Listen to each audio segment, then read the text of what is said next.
Hello, welcome to Mr. MacKay's Biology 30 lesson. It's Monday, March 23rd, and today we're going to talk about the menstrual loop feedback, or the menstrual cycle feedback loops, and all of the different hormones. You can see the picture on the left showing the feedback loops from the hypothalamus to the anterior pituitary to the ovary and their effects on the uterus. And today's notes that were on the Google Classroom would go over these in a little bit more detail. What I'm going to show up here is the different feedback loops we have between the hormones. So we'll start at the top with gonadotropic releasing hormone. As the levels of GnRH increase, that causes a positive feedback on the levels of FSH coming from the anterior pituitary. As the levels of FSH increase, they cause a positive feedback on the levels of estrogen that are being secreted from the ovary. This is at the beginning of the menstrual cycle. So we're talking here for days 1 through 14. FSH levels will go up, which causes estrogen levels to go up. Estrogen is secreted from the follicular cells of the ovary, and that happens through the first half of the menstrual cycle, days 1 through 13, 1 through 14. The feedback there then is considered a positive feedback. If both arrows are going up or going down, but in this case going up, it's a positive feedback loop, as it is with GnRH to FSH. But as the levels of estrogen increase, they exert a negative feedback on the anterior pituitary, causing the levels of FSH to decrease. That then is a negative feedback loop. As the levels of estrogen increase, as we're progressing through the first 14 days of the menstrual cycle, they cause a positive feedback loop on the levels of LH.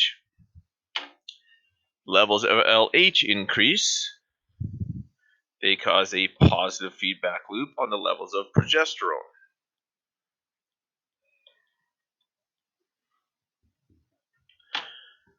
Both estrogen and progesterone have feedback loops that affect the uterus in thickening the endometrium lining, and for progesterone inhibiting the uterine contractions, which prevents the shedding of the endometrium. So if you look at the levels of estrogen as they go up starting from days 1 through 14, the uterine lining or the endometrium is thickening, and progesterone takes that over after day 14 and continues to thicken the endometrium. Another thing we should add here with LH is the high spike of LH causes ovulation. And that's on day 14. Sorry, they got a little messy. That's on day 14. Again, both arrows going up. That's a positive feedback loop. LH causes progesterone to be released, and progesterone is released from the corpus luteum, or luteum. The corpus luteum is what was previously the follicle cells, the follicular cells. After ovulation, those follicular cells have released the egg, and it's now called the corpus luteum. The corpus luteum's job is to release progesterone and some estrogen as well. You can see on the next card all the different feedback loops that are happening throughout the development. So we've got from days 1, you can see at the bottom, they got day 0 here, but day 1 all the way through the typical day 28 menstrual cycle. We start with follicular development through the first 14 days. You can see the follicle is that little yellow dot. Ovulation happens with the peak of LH, causes ovulation happen. That's on about day 14, and then that leaves us with the corpus luteum. The corpus luteum secretes the estrogen and the progesterone. Towards the end of the menstrual cycle, you can see around day 24 to 26, the corpus luteum begins to break down. The breakdown of that corpus luteum means that estrogen and progesterone levels start to drop. So we'll go back to the previous card. As progesterone levels drop, and estrogen levels as well, as progesterone and estrogen levels drop, there's no longer inhibition on FSH and technically GnRH, so GnRH goes back up again, and we go all the way back to the beginning of the cycle, and that's the completion of 1 month's menstrual cycle.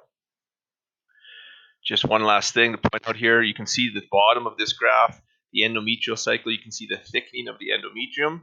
So this part of the endometrium here is getting thicker due to estrogen's rise, and this part of the endometrium is getting thicker due to progesterone with a little bit of estrogen's rise as well. Towards the end of the cycle, you can see that the endometrium begins to be shed, and that gets us to the end of day 28, moving through to days 1 through 5, where the endometrium is being shed, and that's the actual menstruation. At the same time, FSH levels begin to rise, and we complete the whole cycle one more time. That is the menstrual cycle. You need to know the feedback loops. You need to know where the hormones are coming from and what effect they have on other hormones. You need to know what's producing those hormones. So anterior pituitary for FSH and LH, the follicular cells within the ovary for estrogen, and the corpus luteum is producing progesterone. And that's the end of that.